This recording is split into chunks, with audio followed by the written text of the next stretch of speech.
As the quiet town of Cocoa, Florida settled into its usual overnight hours, residents had no idea that danger was lurking in the shadows. The area around Batavia Avenue and Kings Highway was usually tranquil, but for one unsuspecting jogger, a late-night run turned into a terrifying life-or-death struggle. I hope everyone is safe and well. I want to start by highlighting a suggestion from our community member, No, I said nope. She asked, if y'all did live premieres, that would be pretty fun, I bet. Maybe you could consider it. Great question. If there were enough interest, I'd absolutely be open to it. So now I'm turning the question over to you. What do you all think? Would live premieres be something you'd enjoy? Drop a comment and let us know. And as a friendly reminder, if it's in your heart to do so, you can really help us out by hitting that like button, dropping a comment, subscribing, or tapping the notification bell to stay in the loop. It means the world to us. Okay, picture this. You're out running errands, checking items off your grocery list. If you're at Costco, you're probably leaving with twice as much as you planned. Or perhaps you're browsing a department store, convincing yourself that, yes, I really do need another sweater. Or maybe it's one of those perfect afternoons, the kind where you finally talk yourself into going for a walk or a run. Does it ever cross your mind that someone could be watching you? Serious question, not a casual observer or a friendly passerby. Someone with a purpose, someone whose eyes track your every move. Someone with bad intentions.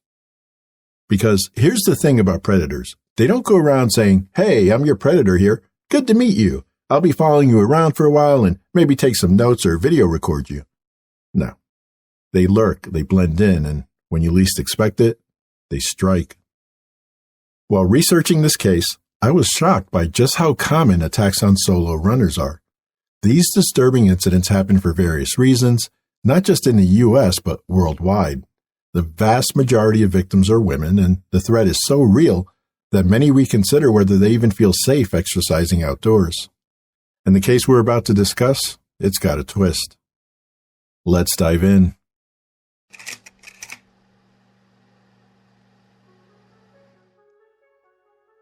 It was a quiet January evening in Cocoa, Florida, in a neighborhood known for being family-friendly and peaceful. But for Donnie Sullivan, a nearby resident, something felt off. He had noticed 18-year-old Logan Smith acting strangely more than once. Each time he drove past Smith's house, he saw something that stuck with him. Later, in a local news interview, Sullivan described what he had seen. Donnie Sullivan had a gut feeling that something was off about Logan Smith, and soon his instincts would be confirmed. But who exactly is Logan Smith? To find out, I turned to my go-to source for background checks, TruthFinder. As you all know by now, I use truthfinder.com for all my cases. It's simple to use. All I did was enter Logan's full name and his city into TruthFinder's powerful public record search engine, and instantly I had access to phone numbers, location history, traffic violations, possible arrests, even criminal convictions. TruthFinder also flags registered sex offenders, something you definitely want to know. So what did I find? Well, Logan was born in April 2003 and has lived in Cocoa his entire life. He had social media accounts on Facebook and the platform formerly known as Twitter. But here's what really stood out, a pending charge of attempted first-degree murder.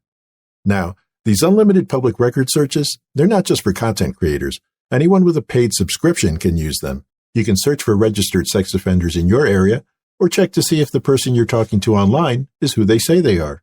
And here's the best part. Right now, you can get 50% off your first month of unlimited confidential background reports. Just head to truthfinder.com/TCA to grab your discount. It's an absolute no-brainer for peace of mind, security, and making informed decisions. Now, let's get back to the case. In the early hours of Monday, January 17, 2022, a local resident stepped out for a routine jog. They ran through the neighborhood 4 times a week, never questioning their safety. To them, it was familiar, predictable, even calming. But beneath that sense of normalcy, something sinister was already in motion. Unbeknownst to the jogger, someone had been watching, studying, waiting. And on this night, that person, 18-year-old Logan Smith, was ready to strike. He had spent 6 weeks tracking the jogger's movements, learning their patterns, noting their schedule, and biding his time for the perfect moment. This wasn't impulsive. It was calculated, methodical, and planned down to the last detail. In preparation, Smith laid out a bedsheet in his driveway, wedged between two parked cars. He also assembled an assortment of tools, a rubber mallet, a can of Axe body spray, and a cloth robe belt, each chosen for a specific purpose in his twisted plan. At around 1 a.m., Smith spotted the jogger approaching, with earphones in, lost in the rhythm of their run, unaware of the danger ahead. As the jogger passed a familiar light pole, Smith, hiding behind it, lunged. In one swift motion, he looped the belt around the jogger's neck and yanked it tight. The runner's body jerked backward, stride broken as the ligature cut off their air supply. For several agonizing seconds, Smith pulled tighter, waiting for his victim to go limp. The plan was working. Until it wasn't. Smith made a critical mistake. He underestimated his target. Turns out the runner, John, had mixed martial arts training, and as he felt the belt tighten around his neck, he knew he hadn't much time before losing consciousness. Fueled by adrenaline and survival instinct, John fought back, managing to break free. But instead of fleeing the scene, he turned the tables. Smith, who had spent weeks planning this attack and was expecting an easy kill, suddenly found himself locked in a desperate struggle for his freedom. John managed to subdue him and pin him to the ground before calling 911. Deputies arrived within minutes, securing the scene and taking Smith into custody. Officers asked John what happened, and he responded, "I've never seen him before, never talked to him. I had my earphones in, listening to music when, boom, out of nowhere, I realized I was being choked." Officers knew they needed answers. What had driven an 18-year-old to carry out such a calculated and brazen attack? They transported Smith to the station for questioning, prepared to unravel his twisted motives. But even the most seasoned detectives weren't ready for what Logan Smith had to say. His plan wasn't just about murder, it was something even more twisted. It revealed a level of depravity they hadn't anticipated, and as the details unfolded, it became clear this wasn't just an attack. It was a nightmare in the making.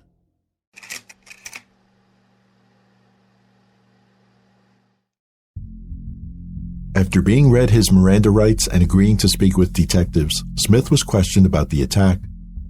One officer asked, "All right, Logan, walk me through this. What were you thinking?" Smith, emotionless, replied, "Well, I saw him running past my house about 6 weeks ago. Kept seeing him. Same time, same route. That's when I started watching him." The detective pressed further. "You were tracking his routine?" "Yeah," Smith confirmed. "I knew he'd be out there tonight. I decided tonight was the night." "What made you pick tonight?" the detective asked.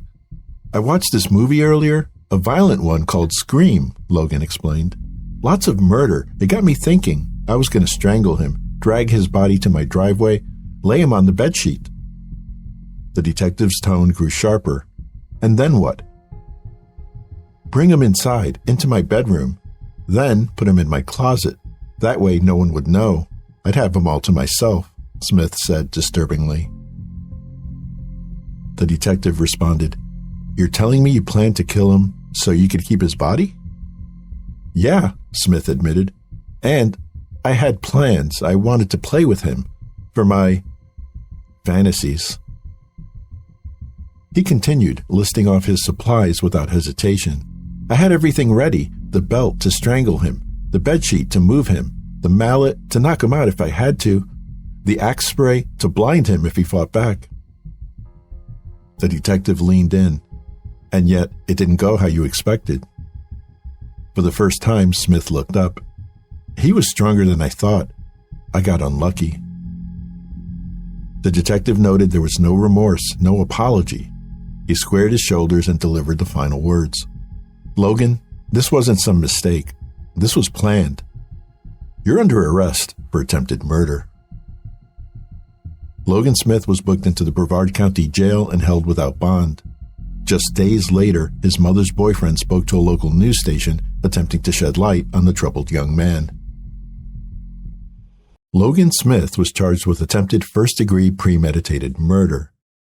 In Florida, such a charge is classified as a first-degree felony and carries severe penalties. If prosecutors are able to prove pre-planned intent to kill, a life sentence is highly possible. Initially held without bond, Smith's case took a turn in March 2022 when a competency evaluation was requested. 7 months later, Smith was found incompetent to stand trial. Over the next 2 years, multiple status hearings and evaluations assessed whether he could be restored to competency. But as of January 2025, the court again ruled him incompetent and ordered continued commitment. Criminal proceedings are paused while Smith undergoes mental health care with the goal of restoring competency. If he improves, he may stand trial. If not, he remains committed for ongoing evaluation. For now, the system holds him, but whether justice will ever be fully served remains an open question.